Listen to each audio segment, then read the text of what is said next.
Hi, welcome to the Come Off Conqueror show. I'm your host, Bonnie, and today is day 5 of our self-love challenge.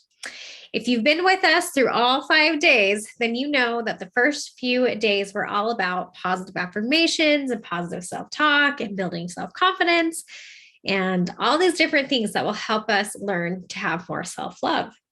And as you probably already know, self-love is not about being conceited.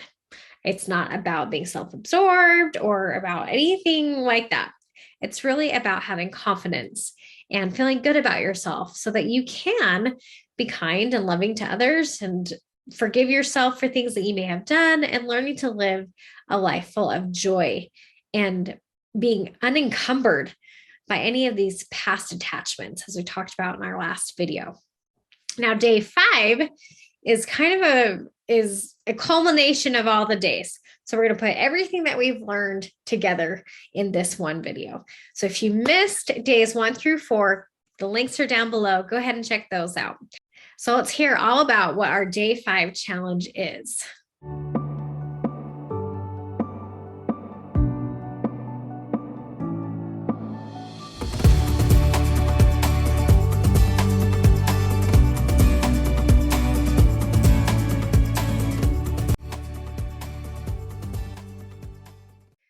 Okay, day 5 is all about goal setting and figuring out who we are and where we're going and how we're going to get there.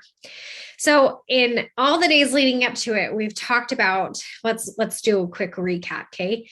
Day 1 was about prioritizing self-care, nourishing our minds and our bodies and our souls so that we can learn to connect with ourselves and release some of this negativity, right? Learning that having self-care and self-love is a good thing for us and how it can help release some of the negativity that's weighing us down. Day 2 was about rewiring those negative thoughts and turning them into positive thoughts, using affirmations as one of the tools to do that. Day 3 was about recognizing what you're grateful for and recognizing your wins, and how recognizing your wins and recording them will help you build more self-confidence and more self-esteem, because it helps you see that you are in power of your life. And it gives you a sense of empowerment and control. And one of the quotes we say is, joy comes from the focus of our lives, not the circumstances. And we also know that what you focus on, you will find, right? What you look for, you will find, that concept. And so if you focus on positive things and your wins, then you'll start to see yourself as a winner. Day 4, yesterday, was about getting to know yourself and recognizing that we all have strengths and weaknesses, and we have talents, and we have things that help us along our way, right? And kind of getting to know what those things are, what our likes are, and things like that. That was day 4. So all of that kind of builds to this day, setting goals and determining your purpose and what God really wants for you in your life. And it's kind of interesting because those things will kind of be guideposts and signs as to where you're going and what your trajectory is. In order to do that, we're going to set some goals. And that's the challenge, is to set goals today and figure out where God wants you to be in your life and where he wants you to go. So to do that, we're going to first start talking about how to set a goal. There is a great video that I'm going to link down below by Brian Tracy, who is a very well-known motivational speaker. He was a business coach and written a bunch of books and things. The guy is so smart. And one of my favorite videos on goal setting, he talks about deciding exactly what you want, getting crystal clear about what it is that you want, and then writing down the steps to achieve it. That's the first part of goal setting, right? Is deciding what is your goal. But it's not just enough to say that I have a goal, like I want to climb a mountain. Let's get more specific than that. I want to climb the Grand Tetons, and I want to do it without You need to take a million breaks, whatever it is, get really crystal clear on what it is that you want. Really paint that image in your mind. We talked about visualization in one of the videos, I think day 1, and about the power of the present tense and how your mind can't tell the difference between everything to your mind is right now, right? That's why triggers and trauma and stuff like that so real when you get triggered, because it feels like it's present tense. So he says that your brain understands the language of now. And so when you write a goal, you want to write it in the present tense. And he also says that subconscious can't process the negative. So you should write the goal in the positive tense. So for example, instead of saying, I don't smoke, you would say, I am a non-smoker. So notice how it was both present tense, I am, and it was positive, a non-smoker. He then says, use I with a action verb. Doing that in a shorter, simpler version helps program the subconscious more powerfully. And then you end with by such and such date. And if you think about what he just taught us, it's very similar to the SMART goals, right? You've probably heard of the SMART goals, but if not, let me tell you what the SMART goal is. A SMART goal is specific, measurable, achievable, relevant, and time bound. So what he just told us to do was totally all 5 of those. I don't know if he meant to do that or not, but it's a great video. I'm linking to it here. You can watch it and get more out of it. It's really short. It's only like 4 minutes long. And so to piggyback off of this idea of goal setting and figuring out who you are and where you want to go, there are clues and road signs and hints all along the way in your life. Maybe you haven't recognized them, but there are your talents, your strengths, your weaknesses, those things that we talked about in those first few videos are signs. They're signposts to where you're going and what you're meant to do in your life. Your environment, your finances, where you were born, those sort of things can also set you up for success. There's a book called Where Do I Go From Here? I can't remember the author right now, but I'll link to it in the show notes. It is one of my favorite books. I give it to pretty much every single young woman who is graduating from high school or college.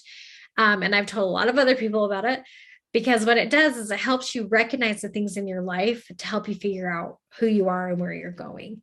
And it says to look at these things, the strengths, your environment, your finances, who your parents are, who your friends are, like, what are your natural inclinations? What are your hobbies? What are the things that you like? All these things will kind of point you in the direction of where you should go and what you should do. And guess what? You're in control. You can decide if you want to follow that path, right? If you come from a broken home, you don't have to stay in that broken home. If you come from poverty, you can learn to have success. And you know what? Money's not everything. Just saying. If you come from a negative situation, you don't have to stay there. That's the point. While that is maybe where you're from, and that, what has that given you? Has that set you up for being better prepared for things? Does that give you extra knowledge that other people don't have? Does that tell you what not to do? Does that tell you what you don't want in your life? Like, what does your past teach you and help you see about your future? I promise if you start thinking about that, you'll start to see some patterns and you'll start to see some answers there. The book also talks about how your patriarchal blessing can be a great clue. Again, and we talked about this in another video. If you don't have a patriarchal blessing, ask your pastor, ecclesiastical leader for a blessing, and ask him to help you discover who you are and what God wants for you in your life. If you don't feel comfortable talking to your ecclesiastical leader, talk to God yourself. You can pray. You can ask him and say, who am I? What do you want me to do? I've got these strengths. I've got these goals. I've got these things I'd really like to do. Should I be doing these things? Am I on the right path? And if you're not on the right path, he'll tell you in one way or another. If you are on the right path, he'll be, yep, keep going, move ahead. To illustrate this point, I want to share a story with you. When I was trying to decide whether or not I should do this channel, I was running a marketing agency. I've been doing marketing for almost 20 years. Okay. And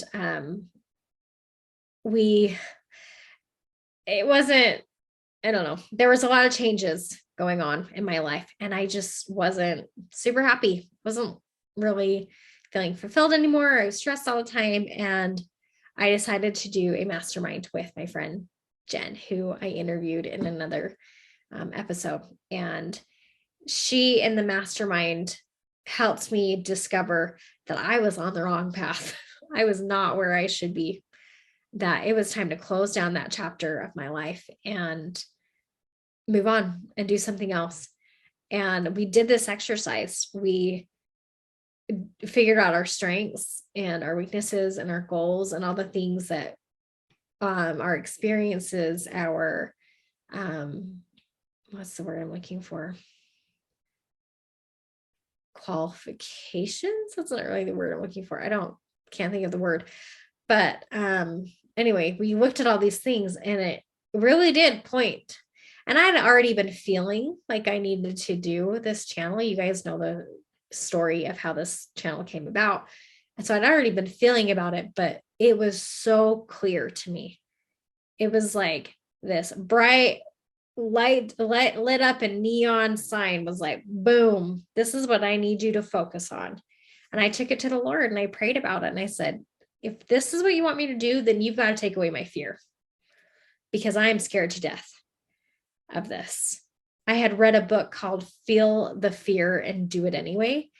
And that book, thinking back on that book during this time, really helped me realize that fear's there and it's going to be there. But just because you have fear doesn't mean you have to be immobile, right? You can push through, you can be courageous, you can be brave. And people who are courageous and brave and do hard things are oftentimes fearful, but they don't let it stop them. And that was kind of the premise of the book. At least that's what I got out of it. And so I decided it's okay to be scared. It's okay to be nervous. It's okay to put myself out here and not know how people are going to respond. It's okay to have only a few views for a video. It's not about that.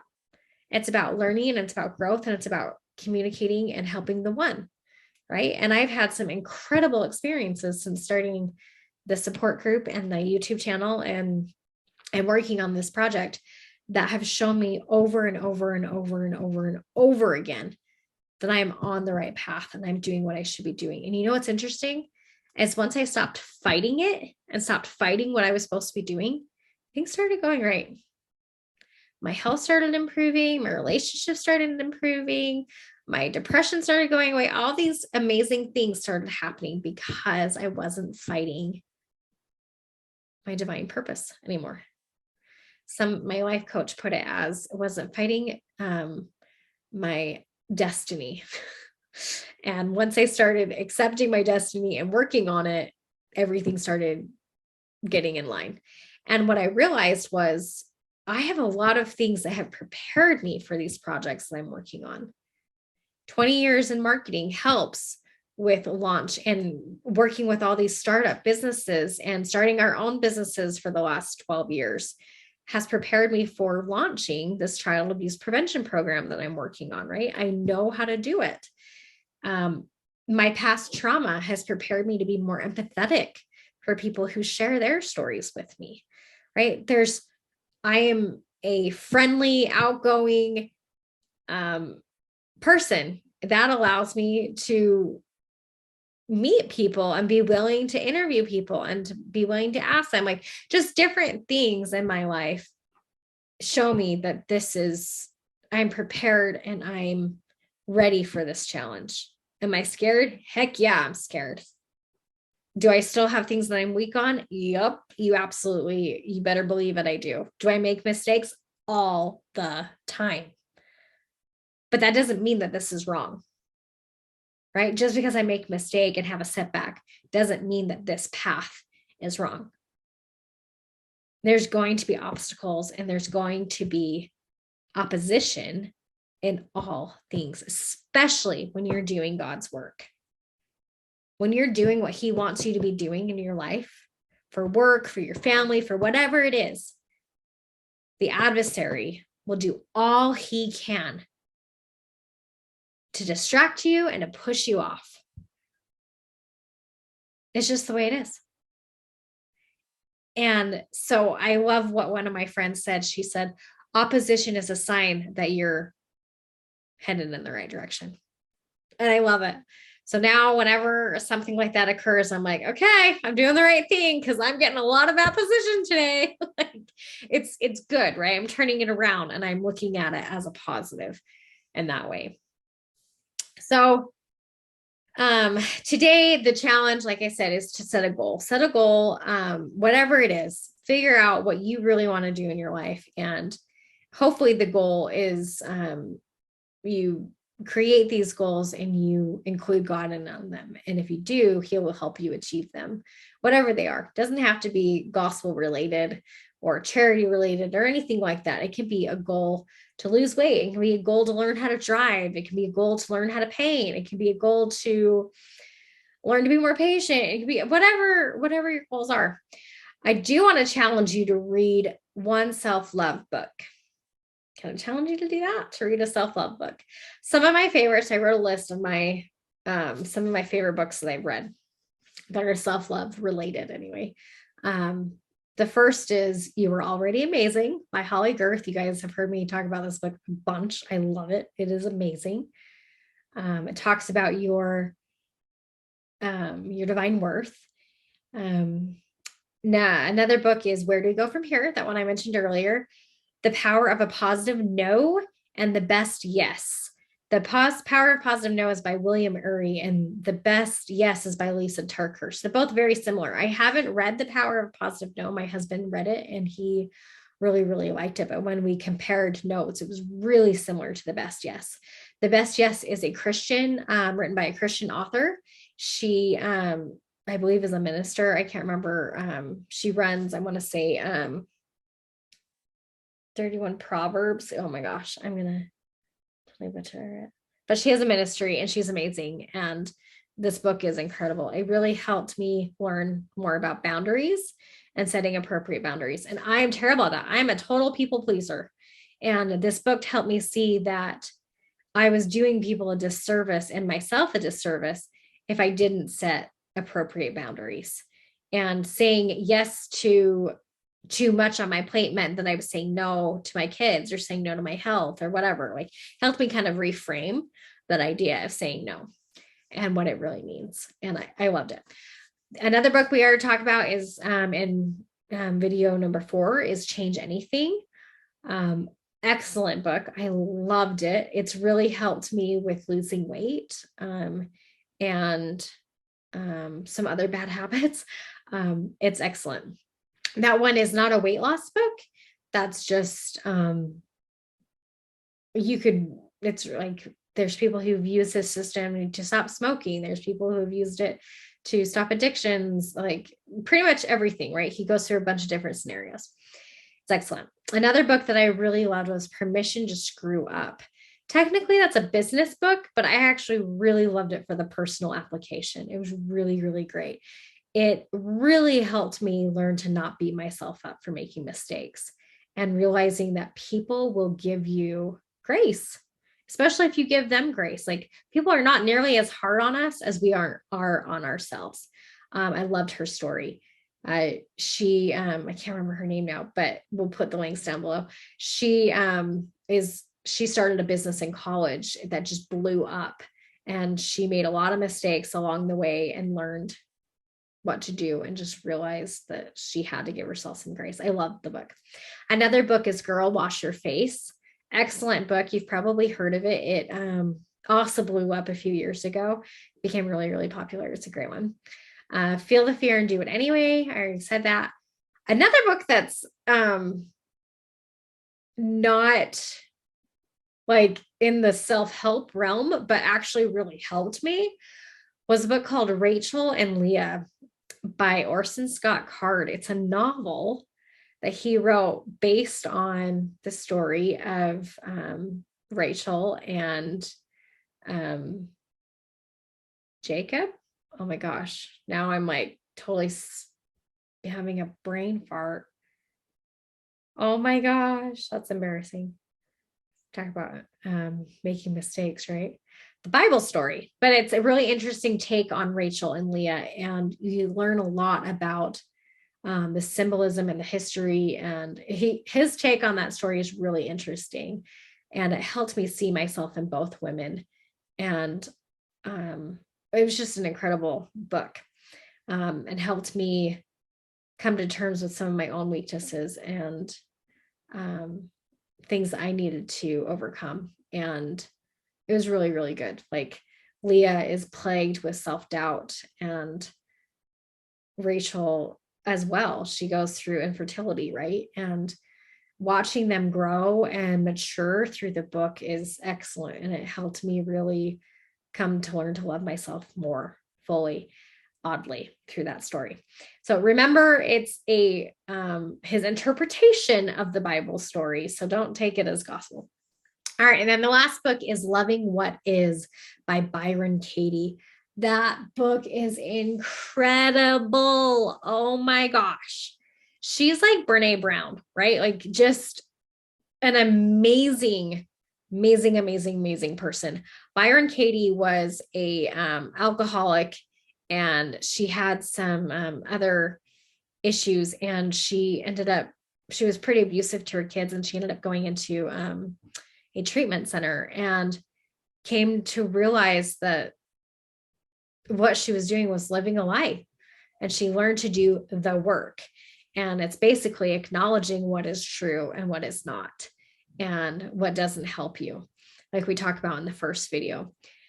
So anyway, those are my list of self-help books that I really liked, that will help with self-love. I'm sure there's a million others. I would love to hear what other books you've really liked that have helped you with self-love. I'd love to hear how this week has gone for you and what your takeaways have been. And hopefully you have gotten some good nuggets and some resources and some good ideas of how to learn to love yourself, because you know what? You're amazing and you're worth it. And I love you and God loves you. And I hope that you love yourself, because you are incredible. So I love you. I hope that you have a wonderful day. And I hope that these videos helped you. Leave comments down below. Let me know what you guys want us to do next. You know, I have a bunch of speakers lined up and interviewers and stuff, but I love to get your suggestions. This has been an incredible week for me. And it's all thanks to my friend who really wanted to know the answer to that question. How do I love myself? And doing these videos for her and for all of the rest of you has been a really cool change and a neat experience. So please let me know if there's anything that you'd like us to do some videos on. Thanks again for subscribing, for sharing and liking. All those things really help grow the channel and help us spread the message of love and hope. So thank you again. Take care. God bless.